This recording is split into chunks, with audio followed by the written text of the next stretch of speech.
ابن ابی وقاص قریش کے اعلیٰ گھرانوں کے چشم و چراغ نوجوان، وہ آ رہے ہیں، محمد کے ہاتھ پر بیعت کر رہے ہیں، اسلام لا رہے ہیں صلی اللہ علیہ وسلم۔ انہوں نے دیکھا یہ ہمارے غلاموں میں بھی یہ آگ پھیل گئی، یہ تو سمجھیے کہ بارود کے اندر آگ لگ رہی ہے۔ یہ ابھی تک تو قانے تھے جو ظلم ہم کر رہے تھے اس پر، لیکن ان کے اندر اگر یہ ایمان اور اسلام کی دعوت اور تحریک ان میں پھیل گئی تو ہمارا اقتدار اور ہمارا یہ پورا نظام جو ہے چوپٹ ہو جائے گا۔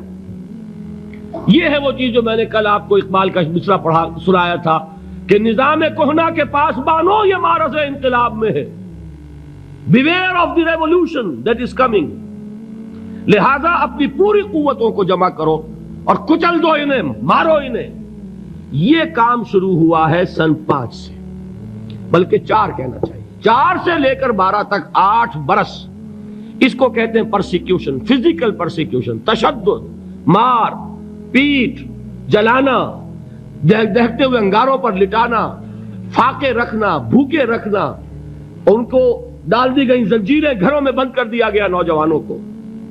حضرت عثمان کو چچا نے ان کے ایک چٹائی کے اندر لپیٹا اور دھونی دے دی، دم گھٹ رہا ہے، جان نکل رہی ہے۔ حضرت مصعب بن عمیر رضی اللہ تعالی عنہ، وہ نوجوان 200 درہم کا جوڑا ان کا سل کر آتا تھا شام سے تیار ہو کر، لباس معطر ہوتا تھا، جدھر سے نکل گیا پوری گلی جو ہے وہ معطر ہو گئی، انگلیاں اٹھ رہی ہیں، وہ جا رہا ہے مصعب، یہ خوشبو اس کی ہے۔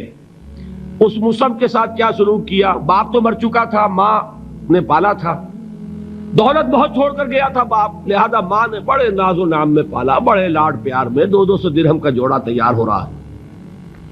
لیکن یہ کہ آپ کو معلوم ہے عرب کے اس معاشرے میں عورت کی کوئی حیثیت نہیں تھی، ماں کا اختیار نہیں تھا، چچا تھا اب سربراہ خاندان کا۔ چچا نے کہا مصعب اگر تم نے اپنے باپ کا دین چھوڑ دیا ہے تو باپ کی دولت پر بھی تمہارا کوئی حق نہیں ہے، نکل جاؤ گھر سے۔ اس نے یہ سوچا تھا کہ مصعب کے ہوش ٹھکانے آ جائیں گے، دن میں تارے نظر آ جائیں گے، ناز و نام میں پلا ہوا، گھر سے نکل کے جائے گا کہاں، یہ سارا نشہ جو ہے توحید کا یہ ہرن ہو جائے گا۔ حضرت مصعب کا جواب بالکل برعکس تھا، اچھا ٹھیک ہے چچا جان، میں گھر چھوڑتا ہوں۔ وہی بات جو کبھی کہی تھی ابراہیم نے، باپ نے کیا کہا تھا؟ واجرنی ملیہ، جاؤ چلے جاؤ، دفع ہو جاؤ میری نگاہوں سے۔ حضرت ابراہیم نے کیا جواب دیا تھا؟ سلام علیک ساستغفر لک ربی انہ کان بی حفیہ۔ اچھا ابا جان، آپ کا حکم یہی ہے تو میں چلتا ہوں، آپ پر سلامتی ہو، میرا رب مجھ پر بڑا مہربان ہے، میں اس سے آپ کے لیے استغفار کروں گا۔ چل دی، یہی جو ہے حضرت ابراہیمی کی نسل ہے نا قریش۔ آج ابراہیم کے ایک بیٹے کے ساتھ وہی معاملہ ہو رہا ہے مصعب کے ساتھ، اور مصعب چلنے کے لیے تیار ہو گئے۔ چچا نے سوچا، میں سمجھتا تھا کہ ہوش ٹھکانے آ جائیں گے، یہ تو تیار ہو گیا نکلنے کے لیے۔ غصے میں آ کے اگلی بات کہی، یہ کپڑے جو پہنے ہوئے تم نے یہ بھی اسی مشرک باپ کی کمائی کے ہیں، اتارو ان کو۔ وہی کپڑے اتارے، مادر زاد برہنہ گھر سے نکالے گئے، ماں کے پاس پہنچے، ماں نے آنکھوں پر ہاتھ رکھے، مصعب کیا ہوا؟ کہ ماں سے کہتے ہیں کہ ماں میں موحد ہو گیا ہوں، اور وہاں سے گئے پھر حضور کی خدمت میں، کپڑے کہیں سے مانگے ہوں گے۔ یہ مصعب ہیں 200 درہم کا جوڑا پہننے والے، جب حضور پر مدینے کے 12 افراد ایمان لائے تھے، بیعت عقبہ اولیٰ ہوئی، انہوں نے کہا کہ حضور ہمیں کوئی شخص اپنا ایسا شاگرد دیجئے جو ہمیں قرآن پڑھا سکے۔